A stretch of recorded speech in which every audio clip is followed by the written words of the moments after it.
Hey, what's up everyone? Chris back with another video. I was down and attending an event for the Huawei Honor Meetup beta group in Miami, Florida, and they had the Honor 8 for us to check out, and so I got my hands on it, took some video, first impressions of it, and I must say it is a gorgeous device. Everything that was great about the Honor 8 has been basically moved over and improved on here in the Honor 9. Specs, design.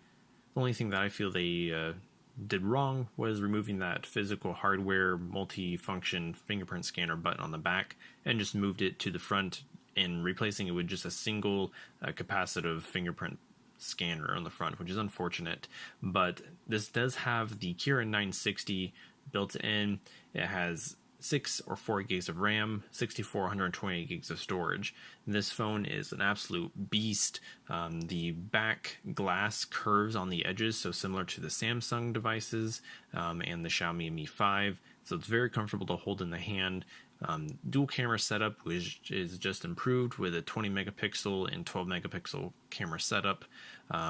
Still has fantastic build quality with that reflective glass in the back, as you can see. Now the buttons on the sides are very clicky, tactile as always. It is a 5.15 inch 1080p display.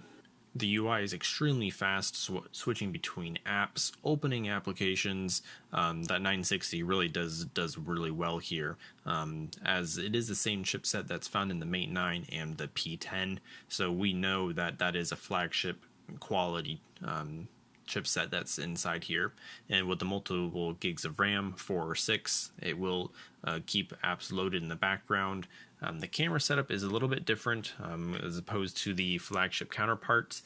The Pro mode is a separate mode that you have to swipe in from the side to access versus it being very easily accessible on the front auto screen. Taking shots was really snappy as well. Multiple features, HDR, Pro Photo, like I mentioned already. The monochrome setup is already there. As you can see, probably from samples that you've seen online, the Honor 8, all the Huawei devices, Honor, take fantastic, gorgeous shots, and this is going to be no exception. Unfortunately, this front capacitive key that they replaced with does make it look more like a Samsung device. This single fingerprint scanner is flanked by 2 just single dots.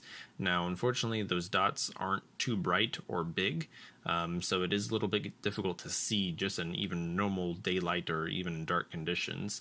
But you can swap the functionality of those 2 buttons for recents and back, or you can select just a single button for that home capacitive button. So you have recents to swipe from the left, you have a single press to go back and a long press to go home, and then swipe up from the bottom to access the Google Now, basically. I'm not sure if Google Assistant will work in the same way swiping up, but there's no internet for me to actually confirm that if it worked that way or not. It is just a little weird to get used to, that's for sure. We've seen the same single press or single fingerprint scanner button on the Zook devices and also on now the Motorola Lenovo devices. So a lot of companies are going away to that. Unfortunately, there's no way to get on-screen navigation buttons, which is unfortunate. So the UI is the EMUI 5.1, and that is running Android Nougat. The security patch is somewhat recent. You can see this is 7.0, security patch of May of this year, 6 gigs of RAM in this model, 64 gigs of storage also. So plenty of power with that Kirin 960 built in. 1080p, so you're not going to have huge resolution, but it's going to power through any games that you have. The back, you do have that dual RGB and monochrome sensor. This reflective back is still the same as the Honor 8.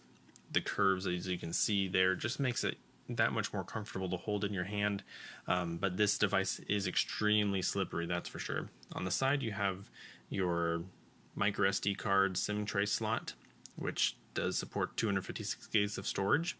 At the top, you have an IR blaster and a mic. Up front, you have your 8 megapixel front-facing camera and your earpiece. The bottom, you have your USB Type-C speaker and also the headphone jack. You do still have that laser autofocus, the amazing camera setup, as you can come to expect. And with this being the mid-range Honor 9 follow-up to the Honor 8, I would suspect it's going to be around the $400 price point. Compared as far as size, here is the Zook Z2 or Z2 Plus. So just a little bit taller, but very similar in screen size. Now, the Honor 9 is not out, or I'm not sure if it's even going to come out in the US. It is in the Europe and Chinese market. Unfortunately, it does not support any bands here in the US. So if you were to purchase this and import it, it's not going to work on any carriers. You do have that fingerprint scanner like I mentioned already before, but I do wish they did have that key in the back still with the fingerprint scanner. The brightness on the display is still really bright, which is great to see. And it does get fairly dim also, which I also like. Now, with the EMUI 5.1, you have a lot of customization. You have the dual app capability. You have tons of customizations, ultra battery saving modes, things like that. Lower the screen resolution to save battery there also. And with EMUI 5.1, that's just improved just the overall OS experience itself. Tons of smart assistant features. You do have like this pie control type button, which will put your navigation buttons on the screen in a little dot. Gesture control, voice controls, gestures, which will allow you to control your phone when a phone call comes in using a flip, or picking up your device to automatically answer it. They do have this new sound experience feature where you can control the sound quality when you have headphones plugged in, things like that.